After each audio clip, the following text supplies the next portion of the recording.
Hello, I am Harpreet Singh. Today, a district level workshop was organized on sensitization on comprehensive manual for safety and security of children in schools, organized by National Commission for Protection of Child Rights in collaboration with Department of Education, Government of Jammu and Kashmir, under the supervision of CEO Kathua, coordinated by DPO Kathua Aruna Sharma। तो बात करते हैं इस programme की, इस workshop की। तो ये वर्कशॉप जो आज हमने यहाँ पे ऑर्गेनाइज किया, इस वर्कशॉप से बोल सकते हैं कि बहुत ही ज़्यादा फ्रूटफुल वर्कशॉप रहा। कारण ये था क्योंकि इस वर्कशॉप के अंदर हमारे जितने भी यहाँ पे ऑफिसर्स थे जो एजुकेशन से रिलेटेड थे, जहाँ और भी जितने भी ऑफिसर्स थे जो दूसरे स्टेट से भी आए थे, तो उन सब ने अपने लाइफ टाइम का जो एक्सपीरियंस था वो यहाँ पे शेयर किया, अपने स्टूडेंट लाइफ का, जहाँ टीचर से रिलेटेड जो डायरेक्टली हमसे ही एसोसिएटेड होता है। तो हमें बहुत कुछ सीखने को मिला इस प्रोग्राम में। तो सबसे पहले बात करेंगे कि यहाँ पे बिना टाइम वेस्ट किए कि हमारे यहाँ पे आज का प्रोग्राम जो था उसके अंदर चीफ गेस्ट कौन थे। तो जैसे आप खुद देख सकते हो यहाँ पे आज के जो चीफ गेस्ट थे वो थे हमारे कठुआ के district development officer, that is Shri OP भगत।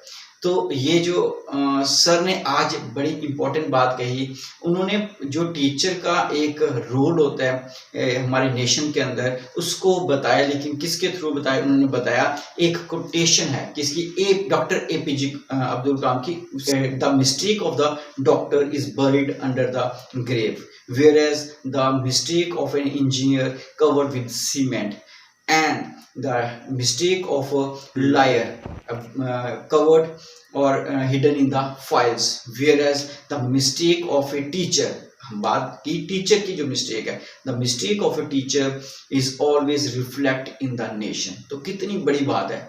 तो बहुत ही बड़ी बात बोल दी कि जो एक टीचर है उसकी जो पर्सनालिटी है उसकी इतनी बड़ी है कि अगर वो एक नेशन जो है उसको बिल्ड भी कर सकता है और उसको ख़त्म भी कर सकता है। क्यों? क्योंकि हमारे पास इस नेशन को बनाने वाला जो बोल सकते हैं मिट्टी है, जिस जैसी शेप देंगे वो वैसा ही आगे नेशन को बनाएंगे। क्योंकि हमारा नेशन इन स्टूडेंट से ही है और इंडिया के पास मैक्सिमम स्टूडेंट्स हैं, हमारे पास जो पॉपुलेशन है ज़्यादा स्टूडेंट्स की है। अगर हम इनको अच्छा करते हैं तो ये आगे जाके पूरी नेशन को बनाएंगे। सो बड़ी ही इंपॉर्टेंट बात थी। तो मैं थैंक्स बोलूँगा सर को कि इतना अच्छा लेसन जो हमें भी आगे ये काम आएगा।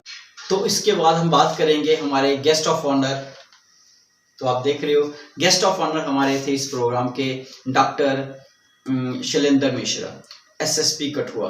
तो इन्होंने बहुत ही इंपॉर्टेंट चीज़ें बताई इस प्रोग्राम के बारे में और अपने लाइफ के बड़े सारे चीज़ों को शेयर किया।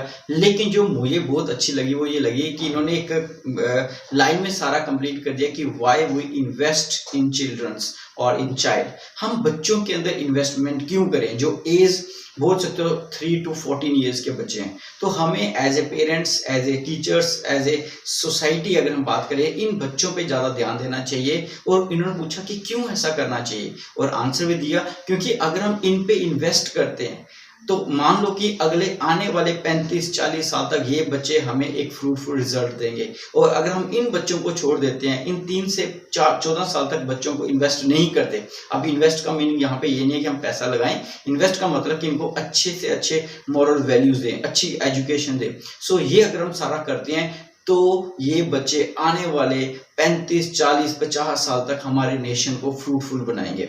अदरवाइज ये हमारे, अगर हम इन पे इन्वेस्ट नहीं करते, इन पे ध्यान नहीं देंगे तो ये हमारे नेशन को पीछे भी लेके जा सकते हैं। सो ये बहुत ही इम्पोर्टेंट चीज़ थी जो हमारे गेस्ट ऑफ ऑनर ने यहाँ पे हमें बताई।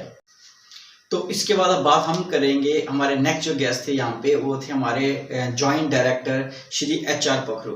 तो उन्होंने बेसिक जो नेसेसिटीज़ होती हैं स्कूल के अंदर उनके ऊपर बात की थी।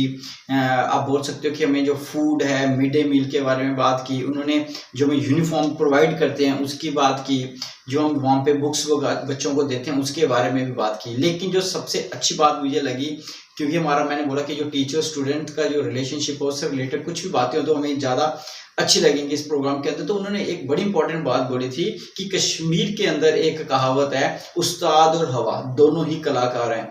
तो कहने का मतलब कि उस्ताद और हवा, उस्ताद का मीनिंग यहाँ पे हम बोल सकते हैं टीचर्स को, जो गुरु हैं, जो बच्चों को सिखाते हैं। और हवा तो आप सब जानते हो, जिस तरह से हवा एक अच्छी अगर चल रही है तो वो फूल को खिलाने में बड़ी मदद करती है। उसी तरह से जिस तरह से फूल को खिलने के लिए हवा चाहिए, वैसे ही एक बच्चे को निखर के सामने आने के लिए, उसकी पूरी ओवरऑल डेवलपमेंट के लिए अगर हम बात करें तो एक उस्ताद का होना बड़ा जरूरी है। लेकिन वो उस्ताद होना चाहिए, मीन्स कि वो अपने काम का माहिर होना चाहिए, बच्चे की साइकोलॉजी को जानता हो, बच्चे को किस तरह से ट्रीट करना है वो उसको पता होना चाहिए। तो इसके बाद बात करेंगे हमारे रिसोर्स पर्सन जो मुदस्सर हुसैन थे, उन्होंने भी बात की इस वर्कशॉप के अंदर। और उन्होंने जो बात की थी वो की थी राइट ऑफ द स्टूडेंट, कि एक बच्चे के राइट्स क्या क्या हैं। तो बड़े डिटेल में उन्होंने काफ़ी चर्चा की इन चीज़ों के ऊपर। जो मुझे पर्सनल जो चीज़ें पसंद आई वो ये थी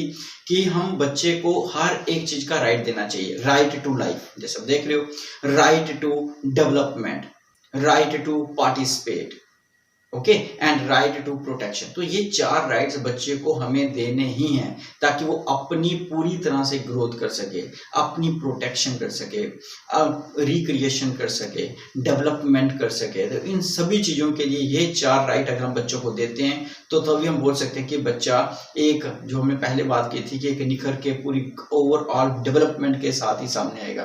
लेकिन बड़ी जगह पे हम देखते हैं कि आज इतने सारे इंसिडेंट्स हो रहे हैं, तो हम देखते हैं कि बड़ी बार ऐसा होता है कि ये सारे के सारे राइट बच्चों को नहीं मिल पाते। इसके साथ एक और जो मुझे अच्छा लगा था वो ये लगा था कि इन्होंने बात की थी about the safety of the students. तो बच्चे की जो सेफ्टी है वो सिर्फ और सिर्फ स्कूल के अंदर की बात नहीं है। जब बच्चा घर से निकलता है तब से ये प्रोसेस स्टार्ट हो जाता है। तो हम बोलते हैं कि उसकी सेफ्टी बस के अंदर एंटर करने से, और जब वो पूरा स्कूल से होके आता है घर के फिर बस में बैठता है और हमारे घर तक पहुंचता है, तब तक हमें उसको पूरा सेफ रखना है। लेकिन कहीं पे ये भी डिस्कशन हुई कि बच्चा आज अपने घर के अंदर भी सेफ नहीं है, तो हमें बच्चे की हर एक्टिविटीज पे भी ध्यान रखना पड़ेगा, बच्चे के साथ फ्रेंडली भी रहना पड़ेगा, ताकि वो उसके अंदर दिमाग के अंदर क्या चल रहा है वो कभी भी इसको इग्नोर ना करे और वो उसको बड़े आराम से हमें बता सके। सो अगर हम बात करें तो बच्चे की सेफ्टी स्कूल के साथ साथ में घर पे भी रखनी पड़ेगी। तो ये भी बड़ा इंपॉर्टेंट एस्पेक्ट हमारे सामने है।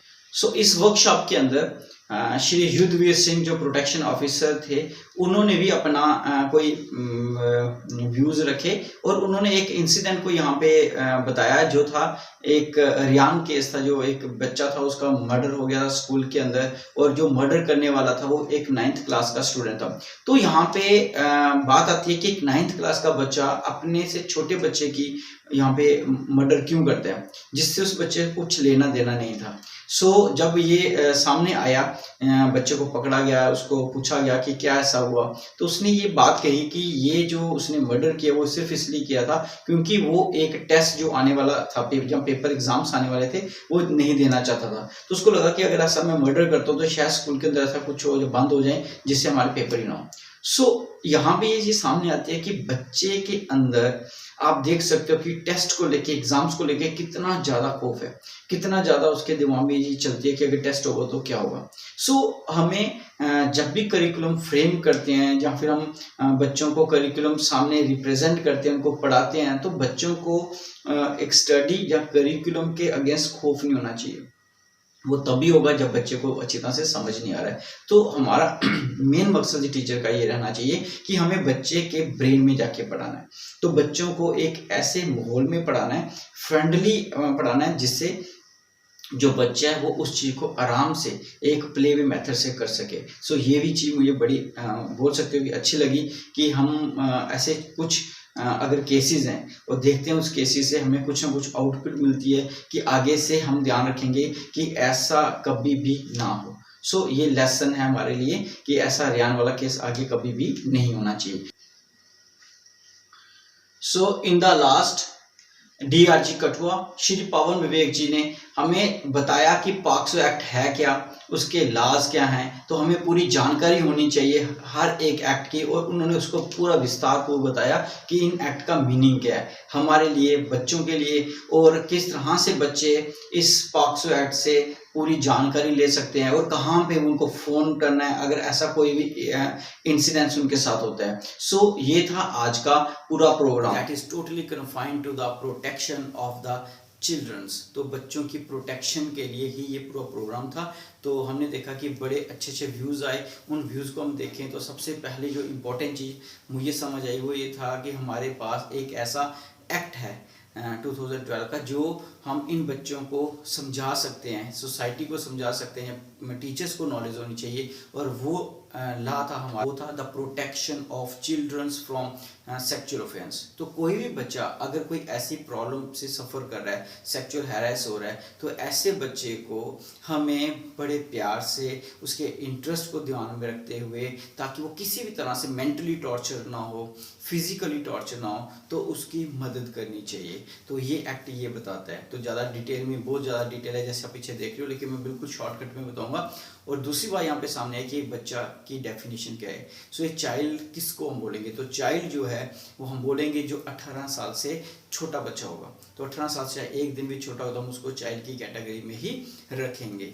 तो दूसरी बात हमारे यहाँ पे ये सामने आई कि हम अगर बच्चा हमसे बात ना भी करे तो किस तरह से हम इस बच्चे को इन सिम्टम्स को जान पाए। तो कुछ सिम्टम जो बच्चे शो करते हैं कि बच्चा जो आप देख सफर कर रहा है, सबसे पहला से वो आइसोलेशन ज़्यादा पसंद करते हैं। वो अपनी रूटीन जो होती है उसको तोड़ के, जहाँ जिन चीज़ों में उनको इंटरेस्ट होता है उसमें इंटरेस्ट नहीं दिखाते।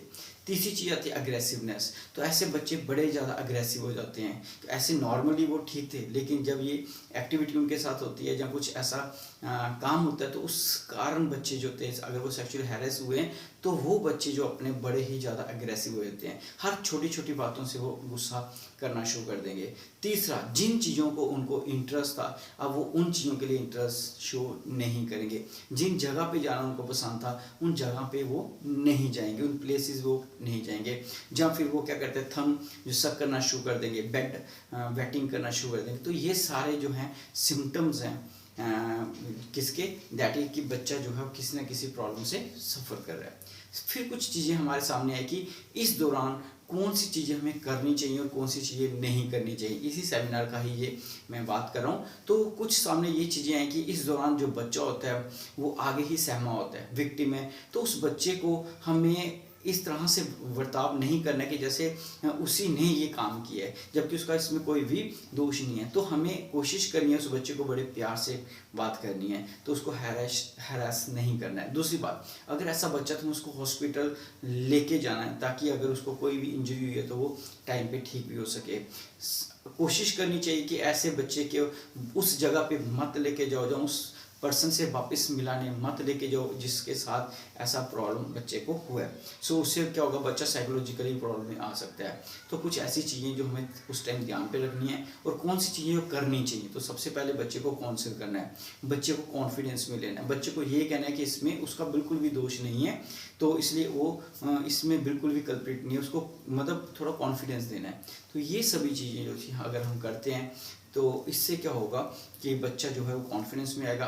हो सकता है कि आने वाले टाइम में बच्चों को किसी भी तरह की प्रॉब्लम ना हो। सो ये कुछ चीज़ें थी। और साथ ही आपको बता दूं, इन ऐसी बच्चों के लिए जो इन चीज़ों से सफ़र करते हैं, वो यहाँ पे हमारे पास हेल्पलाइन नंबर्स होते हैं, उन नंबर पे फ़ोन करके वो क्या कर सकते हैं, अपनी प्रॉब्लम शेयर कर सकते हैं, ताकि उनके जो यहाँ पे ऑफिसर्स होंगे बहुत ही अच्छे ऑफिसर्स होंगे, वो काउंसलर्स भी होंगे, तो वो बच्चों की हर तरह से मदद करेंगे। तो एक पूरी टीम है जो इस प्रॉब्लम से बच्चों को बाहर निकालने के लिए बैठी हुई है।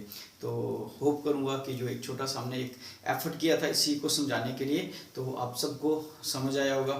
थैंक्स करूँगा, तो ताकि हमें भी इतना कुछ सीखने को मिला। Thank you very much.